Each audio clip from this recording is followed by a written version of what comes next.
जय कौली शंकर महादेव की जय हो मित्रों। और मेरे गुरु जी को दंडवत प्रणाम करती हूँ। मेरे गुरु माता जी को मैं दंडवत प्रणाम करती हूँ। तो आज का जो मेरा टॉपिक है बहुत ही इम्पोर्टेंट होने वाला है, बहुत ही इम्पोर्टेंट है।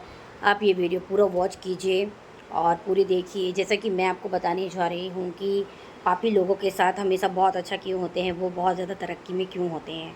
तो ये मुझे शेयर करना है। और आप लोगों के मन में भी, आप लोग के मन में नहीं, हर एक इंसान के मन में बहुत ऐसे थॉट आते हैं कि वो जानना चाहते हैं ना सृष्टि का नियम कि हमेशा पापी लोग जो आपके साथ ही बुरा करते हैं, आप उससे उम्मीद करते हैं कि इसके पास इतना धन है, इसके पास इतनी शक्ति है कि आपकी वो हेल्प कर सकते हैं।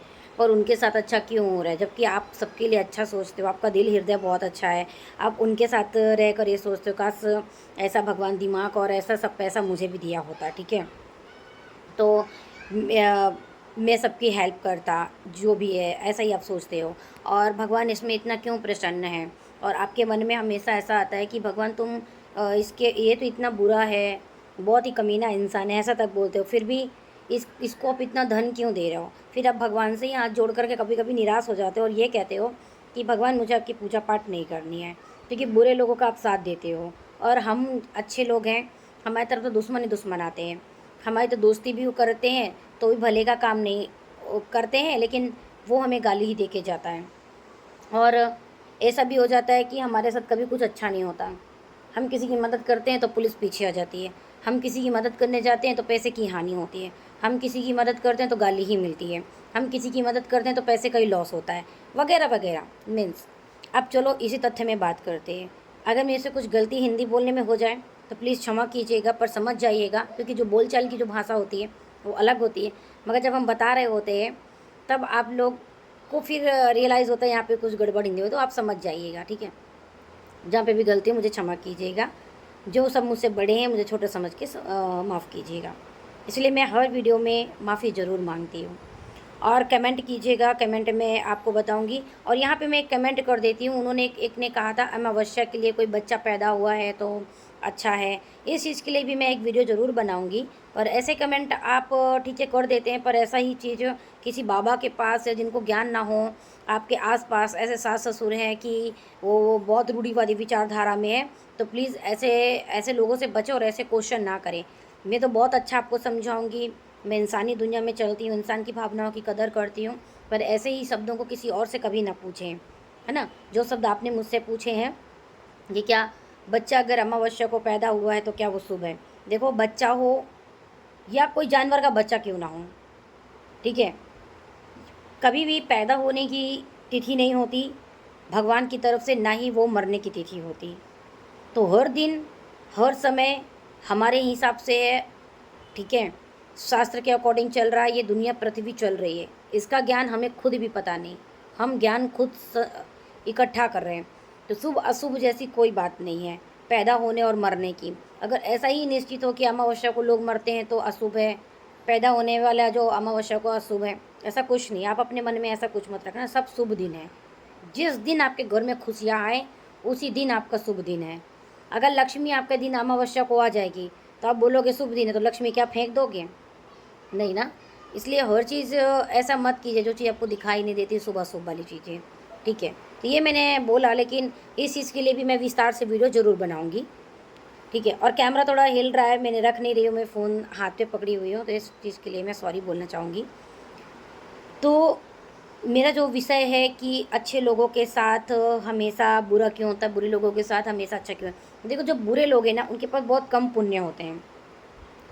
कभी कभी उनके पर दादाओं का, उनके नानी नाना लोगों का कुछ पुण्य होता है, वो भोग कर नहीं जाते, वो इस धरती में जन्म में आके नाती पोता भोग रहे होते हैं।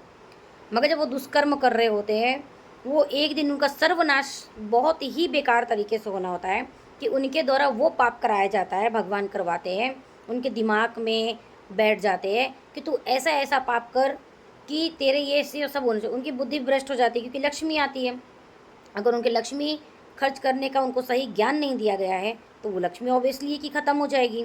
तो लक्ष्मी जब जिसके पास आती है, सॉरी, जब लक्ष्मी किसी के पास आती है तब वहाँ पे दुष्ट आत्मा का वास अपने हृदय में और मन में ज़रूर होता है। जैसे सपोज किसी आदमी के पास बहुत लक्ष्मी आ रही है, उनकी औरत घर पे बहुत अच्छे से काम करती हैं, घर संभालती हैं, उस आदमी को दारू की लत लग जाएगी, दारू की लत लगेगी, बाहर की औरतों पे लत लग जाएगी, मीन्स बहुत ज़्यादा, फिर उनका धीरे धीरे घर बिगड़ेगा। लक्ष्मी तो है, लेकिन उस लक्ष्मी का वो सदुपयोग नहीं कर रहा है। भगवान ने जो हमें रोटी कपड़ा और मकान, आपने मकान में सारी चीज़ें अपने भर लिए हैं, अच्छा अच्छा खाने का सब आपका पेट भरा, बच्चे अच्छे से स्कूल जा रहे हैं, मगर इसके बाद भी आपके पास इतना पैसा है कि आप दान पुण्य कर सकते हैं। अगर आप दान पुण्य कर सकते हैं ना, फिर भी कभी ना कभी विपत्ति आएगी, आप बचते रहेंगे, लेकिन आप वो सब नहीं करते हैं। पर फिर भी किसी न किसी के कारण आपको ऐसा लगता है, मतलब कि इसके पास बहुत धन है और ये दुरुपयोग भी कर रहा है। वो जब तक रहेगा बहन जी, भाई साहब, कि जब तक उसके पूर्वजों के पुण्य और खुद के पुण्य होंगे, लेकिन वो गलत रास्ते में आकर के उसकी जो बुद्धि है भ्रष्ट है। आप लाख समझाएं, उसकी बुद्धि भ्रष्ट है। जब बुद्धि भ्रष्ट है तो वो नहीं सुनेगा, वो एक न एक दिन इतना बड़ा पाप करेगा कि उसको फिर, जैसे कहते हैं रावण का भी घमंड चूर हुआ था, उसका घमंड अवश्य चूर होगा। वो ऐसा काम ही कर रहा है, पाप ही करवाया जा रहा है कि वो एक दिन उसका घमंड चूर हो। वो इतना बड़ा भगवान पाप करवाते हैं कि हमें आस पड़ोस समाज में ऐसी विपत्तियाँ होती ना, मैं इसने ऐसा किया, भगवान ऐसा सुन नहीं रहा ना, पुलिस सुन रही है, जो हमारे समक्ष हम पुलिस को भगवान समझते हैं, वो उससे इतना बड़ा पाप किया करवाया जाता है कि जिसके साथ ये पाप होता है, चाहे वो रेप केस कर रहा हो, चाहे वो जो भी कर रहा हो, जो भी दंड, तो भुगतान तो कोई करता है, लेकिन उसके पीछे भी कोई भगवान की शक्ति होती है, ठीक है, तो वो उसको भी बहुत बुरी तरह दंड मिलता है। ये ऐसा ही ये चक्र चलता रहता है, ये सब पुण्य और दान का चक्र है, ठीक है। अगर हम कानूनी औपचारिक में देखें वो एक अलग परिभाषा है, लेकिन अगर हम आध्यात्मिक में देखें तो ये अलग परिभाषा है, चल रहा होता है। मगर जो धर्म में जुड़े हुए उसका क्या, हमें शुरू से हमारे परदादा बड़े बूढ़े लोग ने अकल दिया होता है कि, होता है ना कि अपनी पीढ़ी दर पीढ़ी बहुत अच्छा ज्ञान देकर जाते हैं कि देखो आप इतना सा कमाना तो इतना सा दान जरूर करना, तो किसी ना किसी की वो हेल्प करता। अभी हेल्प का मतलब ये नहीं हेल्प कर दिया उसे बार बार ताना दो, ए मैंने तो तेरी हेल्प की थी ना, ये वही चीज़ है ना, वही चीज़ यूज़ कर रहा है ना। नहीं, आपने दान कर ली ना, सामने वाले को फ्रीडम छोड़ो, अपने हिसाब से यूज़ कर लेगा।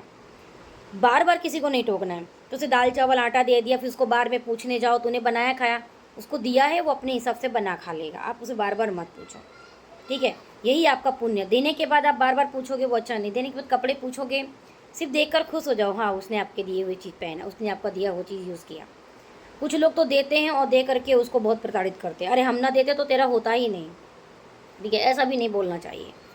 तो जितना दान पुण्य करते बने आप करो, बस इसका मतलब ये नहीं कि आप पहले अपने बच्चों में आप कर कसर करो, आप अपने लिए कर कसर करो, फिर अगर आपसे 10 रुपये का दान बनता किसी किसी का, तो 5 रुपये भी अगर आप दान करते उसको ज़रूरत है ना, उसका बहुत बड़ा पुण्य मिल जाता है। कि आपके पास बहुत पैसा है कि अभी स्कूल खुलने जा रही हैं, किसी बच्चे को आप कॉपी किताब पेन जूते बैग दे दो, तो उसकी माँ बहुत खुश होती है कि यार मेरे पास नहीं था, मैं मेरे बच्चे के लिए लेना चाहती थी मगर मैं ले नहीं पाई, तो मैं ले नहीं पाई, जिसके कारण मेरा बच्चा स्कूल कैसे जाएगा, स्कूल जाएगा तो उसे सब बच्चों को देख करके बहुत गंदा सा फील होगा, क्योंकि अभी स्कूल ओपन होने वाली हैं, स्कूल के भी वैकेशन है, तो आप हो सके तो जिनके पास है कैपेबल हैं वो वैसे तरह से हेल्प कर सकते हैं। किसी बच्चे को, कोई प्रेग्नेंट लेडी है उसके लिए हेल्प कर दो, किसी को प्रेगनेंसी कंप्लीट हो गई है, देखो कि क्या ज़रूरत नहीं होती है लोगों की ना। तो भगवान देखो अगर इस धरती में होता तो सबको अमीर कर देता, तो अगर सबको अमीर कर देता तो क्या होता, मुझे कमेंट में ज़रूर बताइएगा। सबको किसी की ज़रूरत ही नहीं पड़ती, और अगर अमीर के पास और अमीरी होती तो आपको क्या लगता, वो आपको परेशान करता। ये सब कुछ एक साइकिल है, बनाया गया है। अगर आप इस धर्म और कर्तव्य को पहचान जाओगे आप खुद धनी हो जाओगे। दूसरों की हेल्प करो, दूसरों का, आपने अगर दुकान खोली है, ये कभी मत सोचो कि इससे अच्छा मेरा हो जाए, इसका तो बुरा हो, नहीं, पहले दूसरों को दो, इसके बाद आप मुझे दो। श्री कृष्ण खुद ये कहते हैं, जैसे आपके परिवार में भाई बहन है, अगर आपके पास इतनी है कैपेबल कि आप अपने लिए भी कपड़े ले सकते हो तो अपने भाई बहन को, या फिर आपका कपड़ा लगता है कि ये हल्का सा, अब मुझे नहीं है मन, आप अच्छा कमा रहे हो तो अपने भाई बहन को दो। नहीं, ऐसा नहीं करना है कि आपने पहना आप ही अच्छे लगना चाहिए, आपके घर वाले नहीं, दूसरों के लिए भी सोचना है। मैं तो दूसरों के लिए सोचती हूँ, क्योंकि श्री कृष्ण ने खुद का, आपने सुदामा जी को देखा था, जब सुदामा जी पैदल चलते हुए गए थे, उनका अभिषेक हुआ था, श्री कृष्ण को गले लगा के रोए थे, फिर श्री कृष्ण बोलते हैं मित्र क्या मांगते हो, वो तो सब समझ रहे थे, आंखें बंद करके देख रहे थे कि इनके पास ये चीज़ें नहीं हैं, है ना। हमारे गुरु जी ने भी कहा है, दुख दीने दुख होए, सुख दीने सुख होए।